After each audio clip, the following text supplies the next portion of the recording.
Telak, Mukhlis Ramlan bongkar strategi Boni Hargens, oposisi masuk jebakan Batman. Ditulis oleh Niha Alif dari siwa.com. Beberapa hari belakangan heboh pernyataan Boni Hargens soal rancangan kudeta oleh 4 kelompok. Sebelum itu terjadi sudah ramai dihembuskan isu PKI oleh antek-antek Orba. Belakangan provokasi media dan diskusi pemakzulan presiden oleh akademisi mendapat dukungan dari Cikeas. 4 kelompok yang disebut Boni Hargens dari pengusaha, politisi, akademisi maupun kelompok radikal.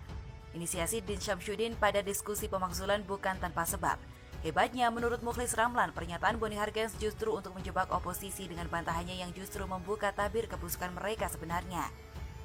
Sebelumnya dilansir dari jpnn.com, Wakil Presiden Forum Pengacara Kesatuan Tanah Air atau Fakta, Mukhlis Ramlan menilai pernyataan Direktur Eksekutif Lembaga Pemilihan Indonesia, Boni Hargens, terkait informasi adanya rancangan kudeta terhadap pemerintah yang sah adalah bentuk kepedulian terhadap negara.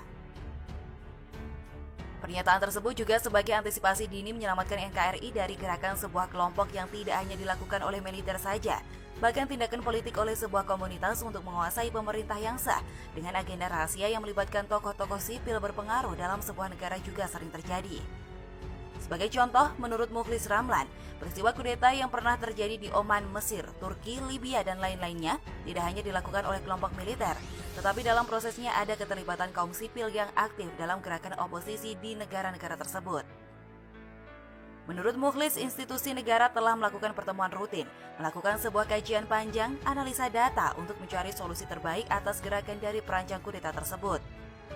Mukhlis juga menanggapi komentar Fadlizon yang meminta Boni Hargens cuci muka atas informasi perancang kudeta, bahkan menyebut Boni sedang mencari nomor panggung.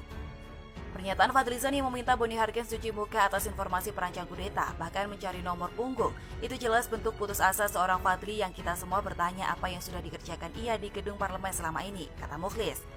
Mukhlis justru menilai pengesahan berbagai RUU yang dilakukan Fadlizon selaku anggota DPR bersama rekan-rekannya di DPR banyak sekali melukai hati rakyat yang dilakukan saat kita semua sedang melawan badai corona. Jadi kami minta ke Fadli tidak hanya cuci muka, tetapi juga mandi untuk menghilangkan kotoran kebencian dalam dirinya sekaligus taubat. Karena rakyat juga sudah bosan atas ujaran kalimat yang mayoritas hanya sindiran, kebencian, hinaan, dan terus berupaya menjatuhkan wibawa pemerintah yang apakah dia sadar atau tidak, ketua umum partainya pun ada di barisan pemerintah Jokowi. Ujar Mukhlis lagi. Mukhlis menegaskan warning Boni Hargens terkait perancang kudeta setidaknya menjadi pemantik bagi kelompok yang berlindung di berbagai institusi dan organisasi untuk membantah bahkan menyerang balik pernyataan tersebut. Sekarang terbukti pernyataan Boni Hargens memang mendapat bantahan keras dari oposisi.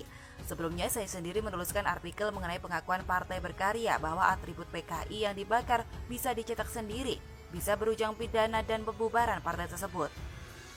Pernyataan AHY soal pemerintah membungkam jurnalis Detik dan akademisi yang mewacanakan pemakzulan presiden juga bisa diartikan dukungannya pada diskusi tersebut.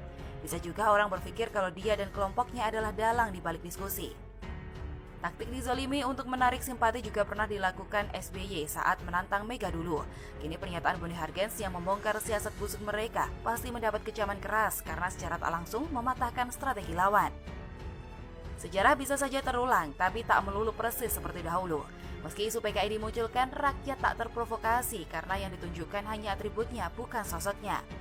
Begitu juga isu pemakzulan Gus Dur yang hendak diangkat lagi di era Jokowi. Sayangnya aturan saat ini sudah berubah dan presiden bukan lagi di bawah MPR. Kita bersyukur karena Tuhan memilih Jokowi sebagai presiden yang langkah politiknya jauh di atas oposisi. Saat oposisi masih teriak PKI dan isu pembungkaman, Jokowi melambungkan nilai rupiah hingga membawa pertumbuhan ekonomi sebesar 3%. Jokowi adalah simbol rasa sayang Tuhan terhadap rakyat Indonesia. Maka dari itu, oposisi hendaknya cepat insyaf dan menyerah. Begitulah kura-kura.